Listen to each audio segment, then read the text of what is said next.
ನೀವು ಈ ಕಾಂಗ್ರೆಸ್ ಪುಡಾರಿಗಳಿಂದ ಇನ್ನೇನು ನಿರೀಕ್ಷೆ ಮಾಡೋದಕ್ಕೆ ಸಾಧ್ಯ?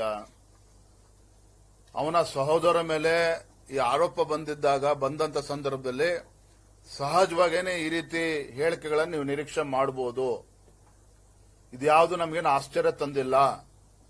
ಸಚಿನ್ ಕೂಡ ಅಪರಾಧಿ ಸ್ಥಾನದಲ್ಲಿ ನಿಲ್ಲಿಸ್ತಕ್ಕಂಥ ಕೆಲಸ ಷಡ್ಯಂತ್ರ ಅವರು ಮಾಡ್ತಾರೆ. ಆದ್ರೆ ನಾನು ಇವತ್ತು ಪ್ರಿಯಾಂಕಾ ಖರ್ಗೆಗೆ, ನಿಮಗೆ ತಾಕತ್ತಿದ್ರೆ ಪ್ರಿಯಾಂಕಾ ಖರ್ಗೆ ಅವರೇ, ಉದ್ದುದ್ದ ಭಾಷಣ ಬಿಗಿತೀರಲ್ಲ, ನಿಮಗೆ ನಿಜವಾಗ್ಲೂ ಕೂಡ ಧೈರ್ಯ ಇದ್ರೆ, ಬಡವರ ಬಗ್ಗೆ ಕಾಳಜಿ ಇದ್ರೆ, ದಯವಿಟ್ಟು ಇವತ್ತೇನೆ ಹೋಗಿ ಆ ಸಚಿನ್ ಪಾಂಚಾಳ್ ಅವರ ಕುಟುಂಬವನ್ನ ಭೇಟಿ ಮಾಡಿ, ಆ ಗ್ರಾಮಕ್ಕೆ ಭೇಟಿಯನ್ನ ಕೊಡಿ, ದುರಂಕಾರವನ್ನ ಬದಿಗಿಡಿ. ಅಧಿಕಾರ ಶಾಶ್ವತ ಅಲ್ಲ.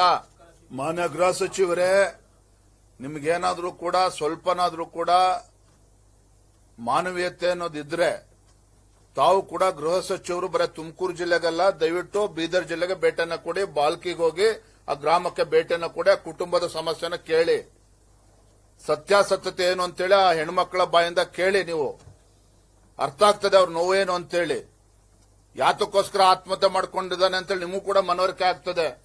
ನಿನ್ನೆ ಈಶ್ವರ್ ಖಂಡ್ರೆ ಏನ್ ಹೇಳಿದ್ದಾರೆ, ಪೊಲೀಸ್ ಅಧಿಕಾರಿಗಳು ಎಡವಿದ್ದಾರೆ ಅನ್ನೋದನ್ನ ಒಪ್ಕೊಂಡಿಲ್ಲ ಈಶ್ವರ್ ಖಂಡ್ರೆ ಅವರು. ಹಾಗಾಗಿ ಜವಾಬ್ದಾರಿಯುತ ಸರ್ಕಾರ ಅಂತ ಏನಾದ್ರು ಇದ್ರೆ ನೀವು ರಾಜಕಾರಣವನ್ನ ಬದಿಗಿಟ್ಟು ತತ್ಕ್ಷಣ ರಾಜೀನಾಮೆ ತಗೊಳ್ಳಿ, ಸಿಬಿಐ ತನಿಖೆಗೆ ಆದೇಶ ಮಾಡಿ.